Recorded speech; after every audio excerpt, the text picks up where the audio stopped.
बिस्मिल्लाहिर्रहमानिर्रहीम। अस्सलाम वालेकुम नाज़रीन, आप देख रहे हैं ABC TV और मैं हूं आपका मेज़बान मोहम्मद जाफ़र सादिक। आज मैं आपको सहर मुल्तान म्यूज़ियम में लेकर आया हूं। सहर मुल्तान म्यूज़ियम मोहम्मद आबिद सहर ने बनाया है, जो कि एक मेहनती, काबिल और बहुत ज़्यादा हिस्ट्री से, तारीख़ से रग़बत और मोहब्बत रखने वाले इंसान हैं। आज हम सहर म्यूज़ियम में आपको आबिद सहर से तो मिलवाएंगे ही, मगर आज हम आपको 300 साल पुराने लव लेटर्स भी दिखाएंगे।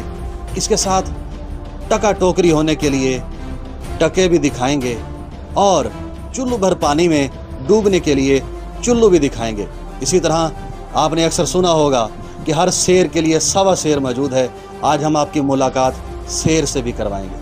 अजीज़ नाजरीन, चलते हैं मोहम्मद आबिद सहर के पास और उनसे पूछते हैं कि ये शौक़ कैसे हुआ और ये तमाम जो कलेक्शंस हैं ये उन्होंने अपने तौर पर कैसे इकट्ठे की। जी, अस्सलाम वालेकुम सलाम रहमतुल्लाह। जी, मोहम्मद आबिद सहर साहब, हमें तफसील से बताइएगा आपको ये शौक़ कैसे हुआ और ये कलेक्शंस कहाँ से हासिल हुई। इसमें बहुत सारी ऐसी चीज़ें जो हमें हमारे वालिदैन की जानिब से मिली हैं।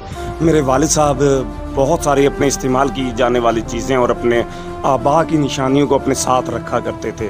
तो इसके साथ साथ बहुत सारी चीज़ें फिर हमने नेट से भी ली। उसके साथ इम्पोर्टेड मार्केट में कुछ चीज़ें जो बाहर से आया करती हैं उनमें से भी निकाली गई हैं। कुछ चीज़ें ऐसी भी हैं जो तोहफ़तन दोस्तों ने दी कि यार ये हमारी फैमिली वाले तो इस्तेमाल नहीं करते, हमारे दादे की थी या नाने की थी, लेकिन ये आप ले लें क्योंकि आप इन चीज़ों को ही रख सकते हैं, हमारे लिए किसी काम की नहीं। जी नाजरीन, मैं आपको ये बताता चलूँ, ये म्यूज़ियम ज़्यादातर इसमें जो चीज़ें मौजूद हैं उसका ताल्लुक़ रोहतक फैमिली से है और ये इनकी ज़ाती मलकियत हैं, यानी इनके आबा व अजदाद से इनको मिली है। अब हम मोहम्मद आबिद सहर से गुजारिश करेंगे हमें अपने म्यूज़ियम की सैर करवाएं। अस्सलाम वालेकुम। ये कुछ कलमी नुस्खा जात हैं जो सदियों साल कदीम हैं। इसमें ये पूरी एक किताब है जो जुलेखा के हवाले से लिखी गई है और पर्शियन में, फ़ारसी में है। इसके साथ ये शजरा नसब है और इतना ज़्यादा कदीम है कि इसको दीमक खा गई है और अगर हम इसको हाथ लगाएं तो इसका पेपर जो है वो सफ़ोफ बन जाएगा। इसलिए हर पेज को हमने जो है वो प्लास्टिक में, पॉलीथीन में महफूज करके रखा हुआ है। इसके साथ ये बहुत सारे खतूत ऐसे हैं कि जो रोहतक से लिखे जाते थे, मुल्तान में भी लिखे गए हैं और उन पे आज भी रोहतक की स्टैम्प भी मौजूद है। 1929 में लिखा गया था और मुल्तान ये यहाँ पहुँचा था। इसके साथ ये कुछ वो औज़ार हैं, वो हथियार हैं जो हमारे आबा इस्तेमाल किया करते थे। इसके साथ ये मुक़द्दस तबर्रुकात हैं। इसमें ग़िलाफ़ खाना काबा शरीफ है, सैयदा फ़ातिमतुज़ ज़हरा सलामुल्लाह अलैह की तुरबत की खाके मुबारक है। इसमें गारे हिरा और मस्जिद कुबा, मस्जिद मोहम्मद, मस्जिद अली, गारे सोर, ये वहाँ की मुक़द्दस चीज़ें हमारे पास मौजूद हैं जो मुख्तलिफ़ रूहानी पेशवाओं से हम तक पहुँची और ये इंतहाई मुक़द्दस हैं। इसलिए ये ज़्यादातर हम 12 रबीउल अव्वल को इसकी ज़ियारत करवाया करते थे। इसके साथ ये पोर्शन जो है हमारा, ये जो गैलरी है, ये फॉसल्स गैलरी है, ये कदीम तरीन गैलरी है हमारे सहर मुल्तान म्यूज़ियम की, क्योंकि फॉसल्स जो है लाखों साल मिलने कंप्लीट होने के बाद ही बना करते हैं, इससे पहले बन ही नहीं सकते।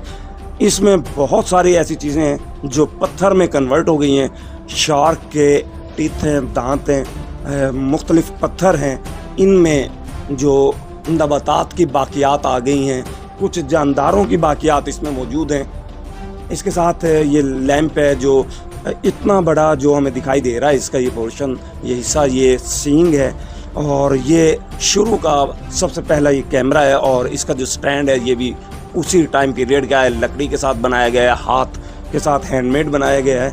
ये टेराकोटा चेस है, शतरंज है, जो मुल्तान शहर की एक इमारत थी, उसको जब खुदाई की गई थी तो वहाँ से बरामद हुई थी। इसके साथ ये टेराकोटाज़ हैं, मुख्तलिफ़ किस्म के बर्तन हैं, घुघु घोड़े हैं, इसमें ये पानी के लिए सुराही है, ये रोशनी के लिए दिया है, ये मूर्ति है, इसमें घोड़ा है, हाथी है, ऊँट हैं। और अंदर अगर हम चलें दूसरे अपने पोर्शन में,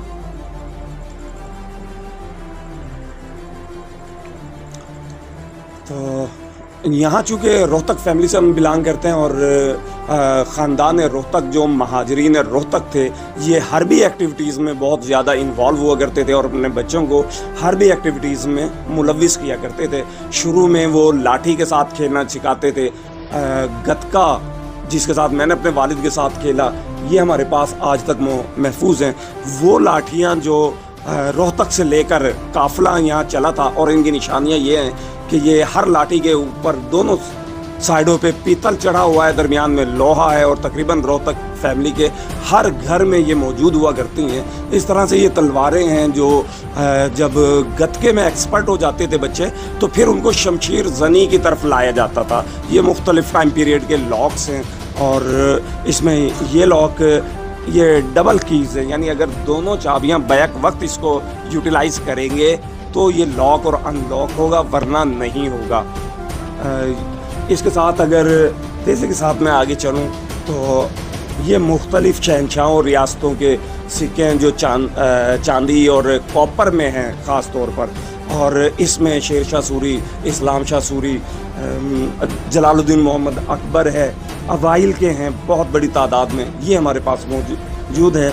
इसके साथ बर-ए-आज़म अमेरिका की रियासतों के क्वार्टर्स जो हैं वो हमारे पास मौजूद है। इसके साथ ये वन कॉइन वन कंट्री, ये एक थीम है जो हमारे पास यहाँ मौजूद है। ये शुरू के पाकिस्तान के करेंसी नोट हैं, यानी जिस वक्त पाकिस्तान क़याम उसका अमल में आया था, उस वक्त पाकिस्तान की अपनी करेंसी मौजूद नहीं थी, तो ब्रिटिश इंडिया की जो करेंसी थी उसी के ऊपर प्रिंट कर दिया गया था, ओवर प्रिंट, हुकूमत पाकिस्तान, और उसके ऊपर जॉर्ज की तस्वीर मौजूद है। इसके साथ ये हमारे पास जो हैं ये कॉइन्स की सन वाइज और डिज़ाइन वाइज कलेक्शन मौजूद है। पाकिस्तान की तारीख़ में शुरू से लेकर आज तक 4 सिक्के गोल्ड में जारी हुए हैं जो जुल्फ़कार अली भुट्टो साहब का टाइम पीरियड था, और 5 सिक्के ऐसे हैं कि जो चांदी में जारी हुए हैं, वो यहाँ हमारे पास मौजूद हैं। इसके साथ जो हैं ये करेंसी नोट हैं, और करेंसी नोट पर यहाँ हमने हर डिज़ाइन के 2-2 नोट लगाए, एक फ्रंट की लाइन है, एक बैक की लाइन है, और हर नोट का इख्तितामी नंबर जो है वो 786 है। इसी तरह से ये जो पाकिस्तान के कॉइन्स हैं, कॉइन्स हों या करेंसी नोट हों, इन दोनों चीज़ों में 2 तरह के हुआ करते हैं, एक कॉमेमोरेटिव हुआ करते हैं और दूसरा रेगुलर हुआ करता है। रेगुलर वो कॉइन्स या करेंसी नोट कहलाते हैं जो हम लेन देन में इस्तेमाल करते हैं, और जबकि जो कॉमेमोरेटिव हुआ करते हैं वो यादगार के तौर पर हम इस्तेमाल करते हैं। इसमें पाकिस्तान की तारीख में सबसे छोटा जो कॉइन था वो पाई था, और 192 पाई हुआ करती थी उस वक्त। पाकिस्तान जिस वक्त 1947 में बना, उस वक्त से लेकर 1961 तक 1 रुपये में 64 पैसे हुआ करते थे, और फिर 1961 में वो 100 पैसों में कन्वर्ट कर दिए गए थे। इस तरह से ये टका है, और ये मोरी वाला सिक्का जिसमें सुराख हुआ करता था 4 सालों में जारी हुआ था, 1948, 49, 51 और 52, 50 में जारी नहीं हुआ था। ये सन वाइज कलेक्शन अलग से एल्बम्स में हमारे पास यहाँ मौजूद है।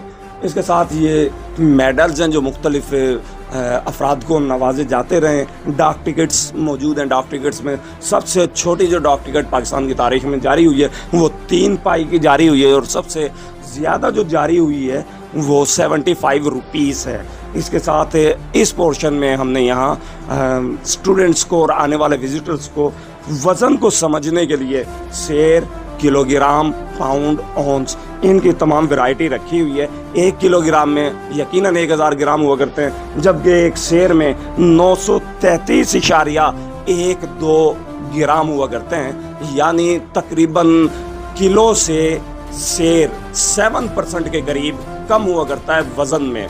इसलिए मैं आम आवाम से भी ये कहना चाहूँगा कि बहुत सारे मैंने देखा है कि रेहड़ी वाले जब बटा इस्तेमाल करते हैं तो वो किलो का कहते हैं, लेकिन सेर रखते हैं। सेर में 1000 ग्राम नहीं होता, 933.12 ग्राम हुआ करता है। इसलिए अगर हम केजी के हवाले से रकम दे रहे हैं तो फिर केजी का ही बाट हमें चाहिए कि हम यूज़ करें।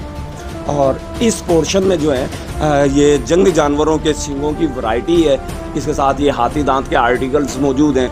ये पत्थरों की क्वालिटी मौजूद है, जवाहिरात, इसमें बहुत बड़ी अक़साम जो है जवाहिरात की हैं। ये कदीम कुछ ज्वेलरी भी मौजूद है जिसमें पत्थर इस्तेमाल किया गया था, ये सारे मौजूद हैं। इसके साथ इस पोर्शन में अगर हम आएँ तो ये हमारा हनूत किए हुए जानदार मौजूद हैं, इसमें प्रिजर्व किए हुए मौजूद हैं, इसमें स्टफ्ड किए हुए मौजूद हैं, और इसमें शीशे में कुछ महफूज किए गए हैं ताकि उसको आसानी के साथ देखा जा सके। इसके साथ ऊपर ये बहुत सारे अवार्ड्स हैं जो अल्हम्दुलिल्लाह हमने हासिल किए हैं। ऊपर ये तांबे और पीतल के ज़रूफ हैं जो इस्तेमाल होते रहे मुख्तलिफ़ टाइम पीरियड में। इसके साथ ही ये मुख्तलिफ़ टाइम पीरियड की सील्स हैं, मोहरें मौजूद हैं। ये बड़ी जो वैरायटी है घड़ियों की, इनकी ख़ासियत ये है कि इनकी मशीनों के अंदर नीलम याकूत इस्तेमाल किए गए, पत्थरों का इस्तेमाल किए गए इनकी मशीनरी के अंदर। उसका फ़ायदा उस टाइम पीरियड में ये हुआ करता था कि ये टाइम में एक्यूरेट टाइम दिया करते थे, क्योंकि पत्थर ना तो हीट अप होता है और ना ही वो बार बार जब पुर्जे एक दूसरे के साथ रगड़ खाते हैं तो वो रगड़ भी नहीं खाता, इसलिए वो एक्यूरेट टाइम दिया करता था। तो इनकी निशानी ये हुआ करती है, आम आवाम उन्नास के लिए मैं कहना चाहूँगा कि इसके ऊपर ज्यूल्स लिखा होता है, लेकिन ज्यूल्स अंदर से जो जौहरी है वही देख सकता है कि ओरिजिनल है या नहीं है। इसके साथ ये हैंडमेड मॉडल है जो लकड़ी के साथ बनाया गया है, और जो अजायबात आलम है उसमें जो मॉडल्स हैं वो यहाँ हमने रखे हैं। उसमें निजात दहिंदा ईसा है, ताजमहल है, ईसा का तिरछा मीनार है, और इनके साथ इनकी जो है हमने तारीख़ भी लिखी है। ये पॉसिबल नहीं है कि अजायबात आलम को एक छोटे से जगह पर महफूज कर लिया जाए, लेकिन कम से कम हम इसको मॉडल के तौर पर रख सकते हैं और आने वालों को थोड़ा सा शऊर, थोड़ी सी आगाही दे सकते हैं। मैं बहुत शुक्रिया अदा करता हूँ ABC TV पाकिस्तान का कि इन्होंने अवाम उन्नास को शऊर देने के लिए एक खूबसूरत कदम उठाया है। सहर मुल्तान म्यूज़ियम से मोहम्मद आबिद सहर।